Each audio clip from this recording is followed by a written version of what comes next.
স্বামীর অল্প আয়ে হার না মেনে কীভাবে ২ লক্ষ টাকা সঞ্চয় করে নিজের শখের ঘরটা সাজিয়ে তুললাম তার বাস্তব গল্প নিয়ে আমি চলে এসেছি।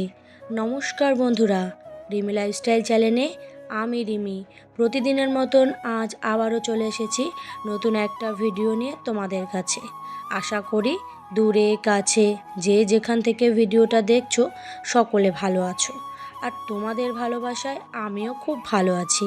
বন্ধুরা, আজকের ভিডিওটা হলো আমি যে ঘরটাকে সুন্দর করে সাজিয়ে তুলেছি, এই ঘরটা সাজিয়ে তুলতে এর পিছনে যে কতটা পরিশ্রম আমার রয়েছে এই সমস্তটাই আজকে আমি তোমাদের সাথে শেয়ার করব। এই গল্পটা একদম সত্য গল্প আর বাস্তব, যেটা আমার জীবনের ঘটনা।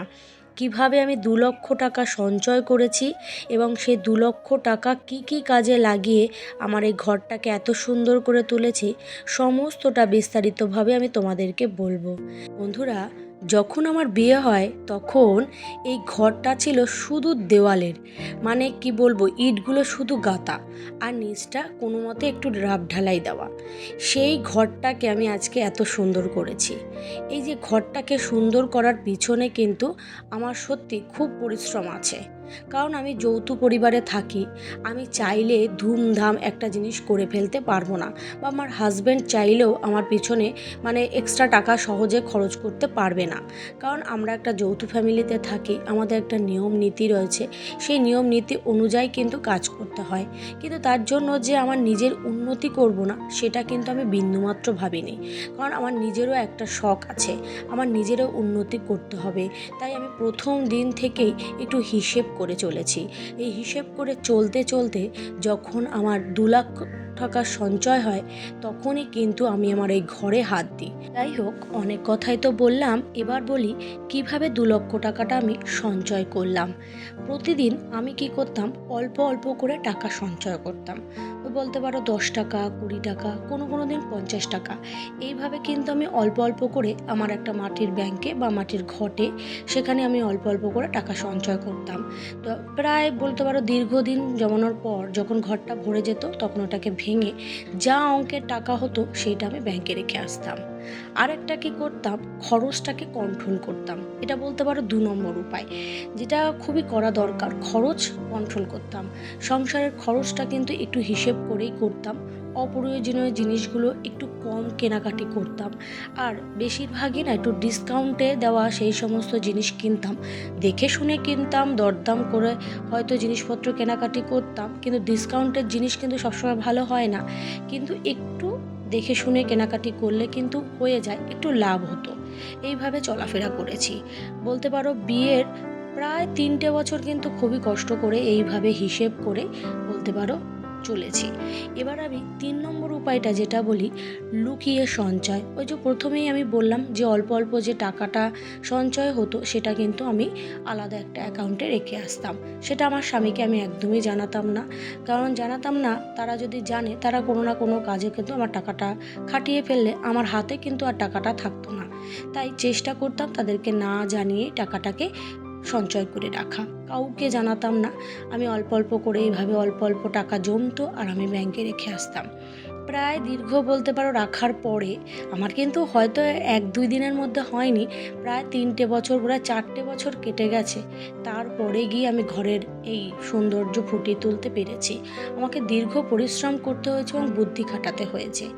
এই যে করে করে দেখতাম কি বেশি টাকা সঞ্চয় করতে পারতাম না, তাই শুরু করলাম এক্সট্রা ইনকাম। এটা বলতে পারো ৪ নম্বর উপায়। এই এক্সট্রা ইনকাম আমি কিন্তু শুরু করে দিই। আমার মেয়ে যখন অনেক ছোট, তখন থেকেই আমি কিন্তু টিউশনি পড়া শুরু করি। তার আগে আমি মোটামুটি ওই মেশিনের কাজ করতাম, যেহেতু তখন জয়েন্ট বা যৌথভাবে অবস্থায় থাকতাম, সেইভাবে না করতে পারতাম না। তারপর যখন আমাদের হাঁড়িটা আলাদা করে দেওয়া হয়, তখন আমার হাতে একটু সময় বেরোয়, তখন আমি মেশিনের পাশাপাশি টিউশনি করাটা শুরু করি। আমার মেয়ের যখন ১.৫ বছর বয়স, তখন আমি টিউশনি করা শুরু করি। তা যাই হোক, এখন আমার ছেলেকে নিয়েও আমি দেখো দিব্যি টিউশনি চালিয়ে যাচ্ছি দুবেলা। অর্থাৎ করতে করতে আমার কিন্তু অভ্যাস হয়ে গেছে। আর কি বলতো, এক্সট্রা ইনকামটা খুব দরকার ছিল। আর্নিংটা যদি না বাড়ানো যায়, সঞ্চয় কিন্তু বাড়ানো সম্ভব নয়। আর একজন গৃহিণীর ক্ষেত্রে ঘরের সংসারের অল্প অল্প টাকা সঞ্চয় করে মানে লক্ষ টাকায় পৌঁছানো খুবই চাপের বিষয়। আর এদিকে তো স্বামীর ইনকাম বলতে পারো, আমাদের যেহেতু জয়েন্ট ফ্যামিলিতে থাকি, তাই স্বামীর আলাদা ইনকাম হিসাবে কিন্তু আমাদেরকে দেওয়া হয় না। ওই যেটুকুনি বাজারের খরচ সেটুকুনি দেওয়া হতো, ওখান থেকেই আমি হিসেব করে টাকা রাখতাম। তারপরে যেহেতু আমি যবে থেকে এক্সট্রা ইনকাম করা শুরু করি, তখন থেকে আমার কিন্তু সঞ্চয়ের পরিমাণটা একটু একটু করে বাড়ে।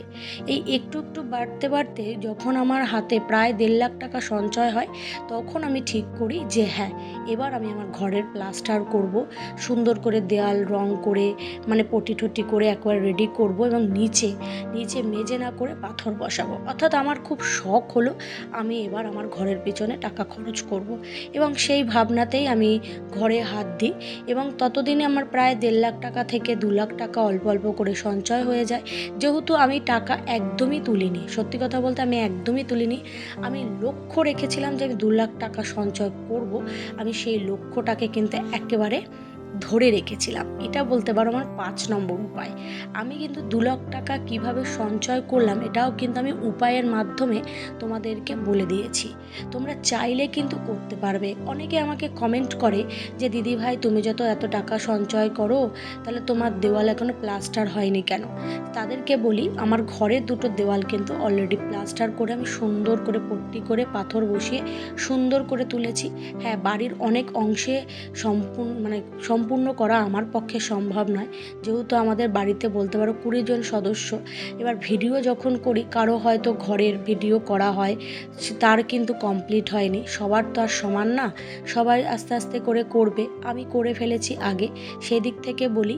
আর এক দিক থেকে বলি, অনেক দিদিভাইরা কমেন্ট করে যে আমি মাটির ঘরে থাকি, আমার উন্নতি আবার হয়তো হবে না। সেটা ভুল কথা। তুমি একটু কষ্ট করো, তোমার সংসারের কাজ, যাবতীয় কাজের মধ্যে দিয়ে একটু চেষ্টা করো সময় বের করে নিজে কিছু টাকা ইনকাম করতে পারো কিনা। কারণ সংসারের টাকা বাঁচানো আজকালকার দিনে দাঁড়িয়ে খুব চাপের বিষয়, খুব চাপের বিষয়। যতই হিসেব করে চলা যায় না কেন, টাকা বাঁচানোটা কিন্তু খুবই চাপের বিষয়। তাই একটু চেষ্টা করো নিজে যাতে এক্সট্রা ইনকাম করতে পারো, সেদিকটাতে একটু লক্ষ্য রাখো। তাহলে দেখবে তুমিও সঞ্চয় করতে পারবে আমার মতন। আর সঞ্চয় করে নিজের ঘরকে নিজেই সুন্দর করে তুলতে পারবে। স্বামীর ইনকাম কম হোক না, তাতে কি হয়েছে, নিজের চেষ্টায় কিন্তু নিজের স্বপ্ন নিজে পূরণ করতে পারবে। আর এটা যখন তুমি করছো, এটা কিন্তু জলে ফেলে দেওয়া বা অপ্রয়োজনীয় জিনিস নয়, এটা কিন্তু একটা প্রয়োজনীয় জিনিস। তোমার ঘরটাকে তুমি সুন্দর করে সাজিয়ে চলছো, যেটা অল্প দিনের জন্য নয়, দীর্ঘদিনের জন্য তোমার সাথে থাকবে।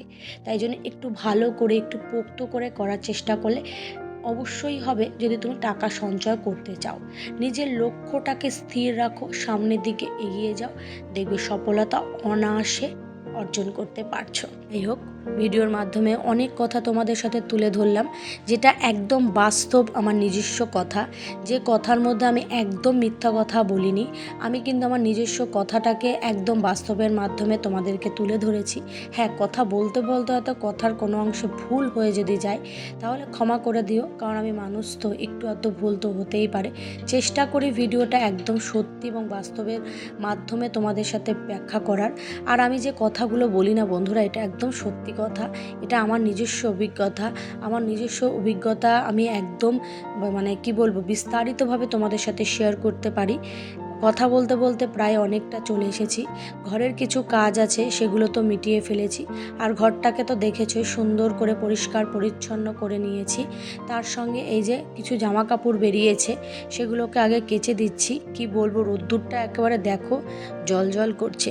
যাই হোক, নতুন বন্ধু যারা আজকের এই ভিডিওটা দেখছো, ভিডিওর কোনো কথা, কোনো অংশ যদি তোমাদের ভালো লাগে, তাহলে অবশ্যই কিন্তু সাবস্ক্রাইব করে পাশে থেকো। আর পুরনো বন্ধুদের জন্য রইল আমার তরফ থেকে অনেক অনেক ভালোবাসা, কারণ তোমাদের ভালোবাসা ছাড়া আমি কোনো দিনও এই সফলতা অর্জন করতে পারতাম না। যেটুকুনি সফলতা আজকে আমি অর্জন করেছি, সমস্তটাই তোমাদের কি বলবো, তোমাদের ভালোবাসায়। আর এদিকে দেখো স্কুলের প্রজেক্টের কাজ, এটা কি সুন্দর, দেখো একটা ডাস্টবিন বানিয়েছে, এখানে চাপ দিলে এটা উঠবে, বেশ বেশ সুন্দর। যাই হোক, সমস্তটা যদি শেয়ার করি, এটাও তোমাদের সাথে শেয়ার করলাম।